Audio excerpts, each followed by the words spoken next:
So therefore, the government felt as though Marlo and Derek, at least Marlo for sure, was involved in this shooting. The Elwood Expressway shooting took place on April 5th, 1990.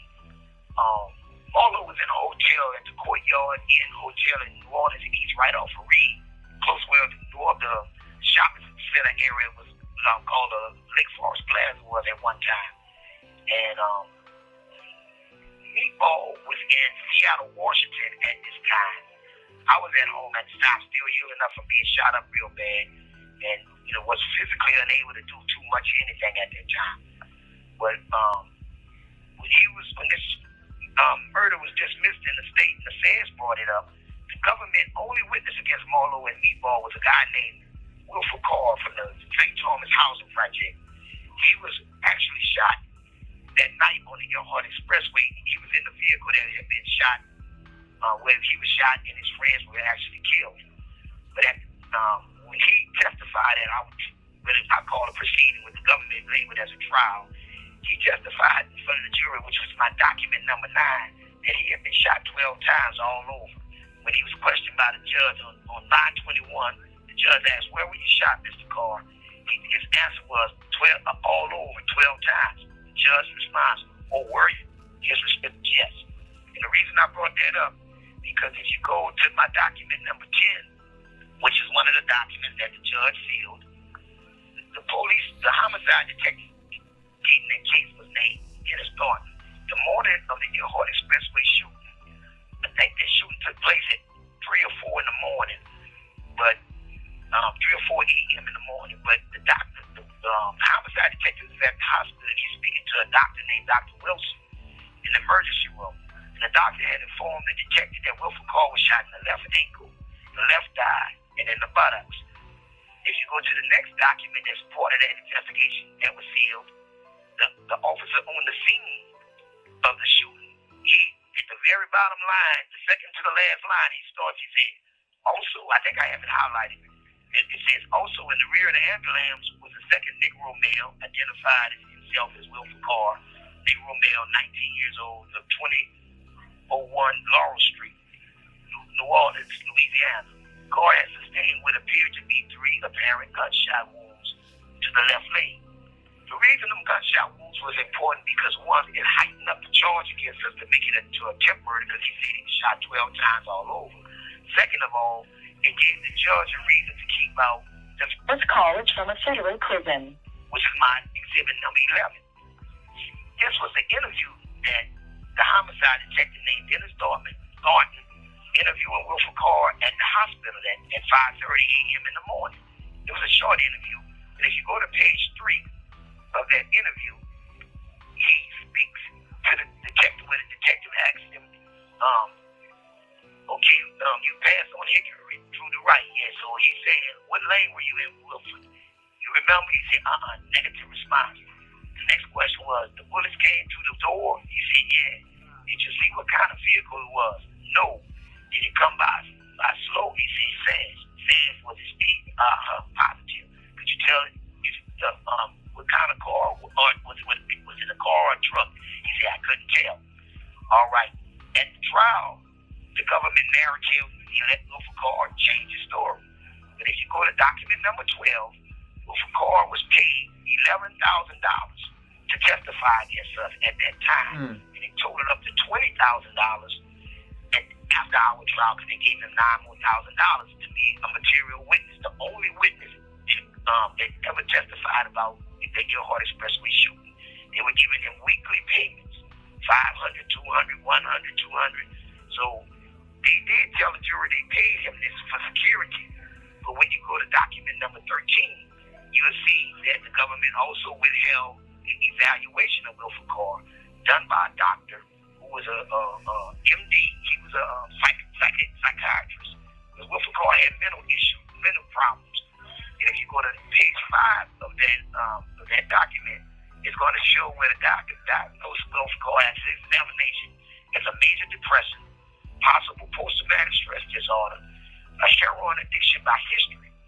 So in other words, the government put on as mental illness and was being paid money and was on heroin to testify testified that Marlo Elmstead and General Meatball Arthur was the ones who shot him. And it was a vehicle that belonged to me.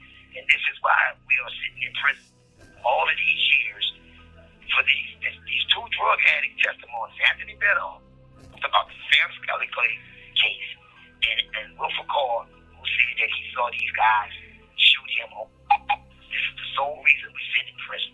The reason I mentioned Julian Parker earlier on as the prosecutor in my indictment is because he was responsible for prosecuting a friend of mine by the name of Milton Isaac, a member of the A-Team, back in 1986. Milton Isaac did 27 years in Angola for Julian Parker withholding evidence on him. After he was able to find that evidence, he's a free man today. But during Milton Isaac's trial, you will see on the next page on document number 14 where Julian Parker is actually cross-examining Gerald Sterling. And if you read on the first line at the top of the page, it says, Mr. Sterling, you are one and the same. Gerald Sterling was born August 27, 1960. And the reason that I'm showing this to you is because I want everyone to understand. This call is from a federal prison. That the things that took place in my trial were calculated. It wasn't by accident. It wasn't that they didn't know.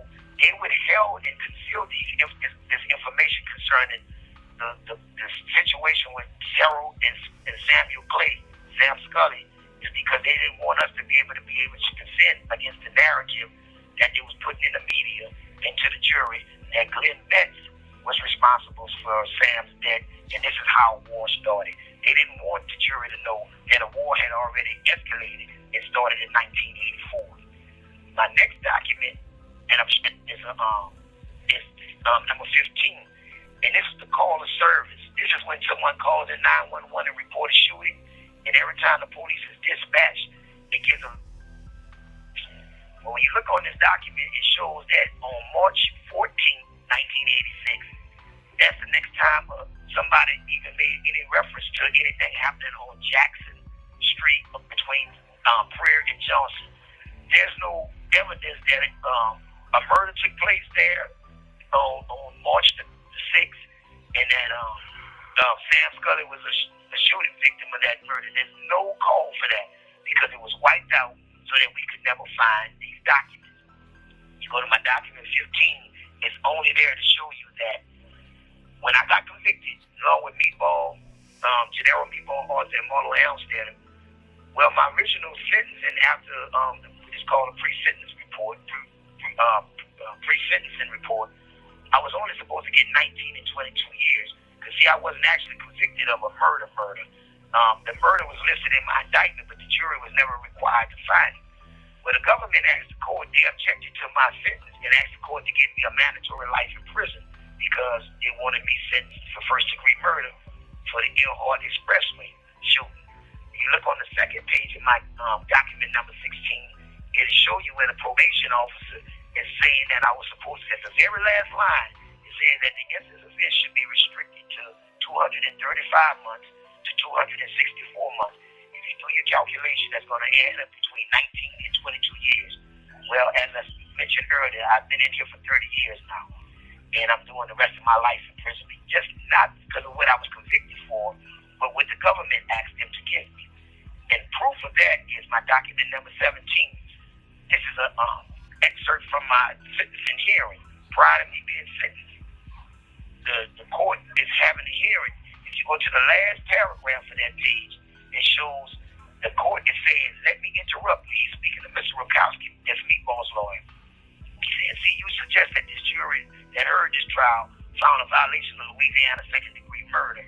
And you and I both know this jury was never even charged on what second-degree murder is or first-degree murder is in Louisiana. And then Mr. Rukowski responded to me, I had a belated objection. You go to the next page, he said to the court, there was no instruction. So I understand, Judge. I went back and reviewed the instructions to the jury as well, and I acknowledged that it was not defined to them in terms of first-degree or second-degree murder. In fact, there's no instruction. And the court came back and said, well, I suggest the reason is not because all the jury had defined is that a murder was, that their deed was a murder. And then he can give us what he wants. But Mr. Rukowski on the very next paragraph is saying, I'm I bring up two separate issues. One is what the jury found. And as a lawyer, I think we can agree, how can a jury find that a murder has been committed or not unless we provide them with a definition for the offense? So I'm saying that to let everyone know that I was never convicted of first degree, second degree, or manslaughter. The judge gave us first degree murder based on the way that he ran his trial. He felt that I committed a crime. He gave me life, and I'm still sitting in prison today. The Constitution doesn't allow that. The Supreme Court has ruled on it time and time again, saying that anything that enhances a defendant's sentence must be found by the jury beyond a reasonable doubt. But I'm still sitting in prison today. On my last document that I'm showing, it was just to show everybody so they understand that by this murder happening in Jefferson Parish in Metairie is strictly the only reason we are all sitting in prison today. And it shows you, there's a newspaper article showing you where Harry Lee was saying about keeping crime out of Metairie from New Orleans, the different things he was doing concerning stopping blacks in those communities. It was really all based on systemic racism so that he can go to his constituents and say, this is what I'm doing to keep crime from New Orleans from spilling over into Metairie. We happen to be the victims that he chose, and therefore we are all sitting in prison today based on no evidence, no homicide detectives, no DEA, FBI, no phone conversations, no illegal nothing. But we have to pay the price because of what is still happening today with systemic racism. You know, where police are killing young black men and getting away with it, beating young black men, getting away with it. Well, they also prosecute black men for doing crimes that they didn't commit, and they get away with it. And if I had been sentenced to death back when I was convicted, I would already be executed and dead. So would Glenn Matthews, so would Marlo Elmstead, so would Gennaro B. Bard. And in the end, it was all based on a lie. So just to make sure we heard you correctly, the documents that we're looking at, you didn't get access to those until 2019, right? Well, I got the one from Gerald being arrested for the murder in 2019. I got the ones where Wilford Carr, the one where I got shot on December 6, 1989, where I was speaking of Toriano Bell, made the statements about Michael Wilson, but they came back and charged me, Marlo, and Meatball for the murders.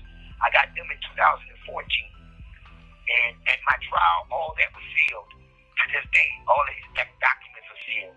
I just got some help from people by me being persistent. I got some people that went backdoor and made copies of these documents so that I could get them and try to help me out. Yeah, see, the reason why I brought that up is because you might have somebody listening who is saying that you had your day in court and you were found guilty and so on. But I want to highlight the fact that these documents are just now coming into light. So if you got them in 2019, then it obviously stands to reason that during your trial, the jury obviously never heard this. No jury. That's why I showed you that document, which is my document number 3, to see that it's being sealed. If you remember my document number 4, the judge said you're not entitled to any of this. By the Constitution, which is called due process, anybody that testifies against you and there's evidence that contradicts it, refutes it, or anything, you are entitled to. He made sure we could not have a defense when we went into that trial. Those documents would lead you to understand why the district, my document number 1, when I got indicted in Jefferson Parish, why the case was dismissed, because the evidence didn't match us. It didn't match any of us being involved in that murder. So what they did was seal this so we couldn't call the police in our behalf to show what the investigation actually was displayed for. So yeah, this is why we're sitting in prison today. No jury never knew that. No time, you never reported any of this stuff.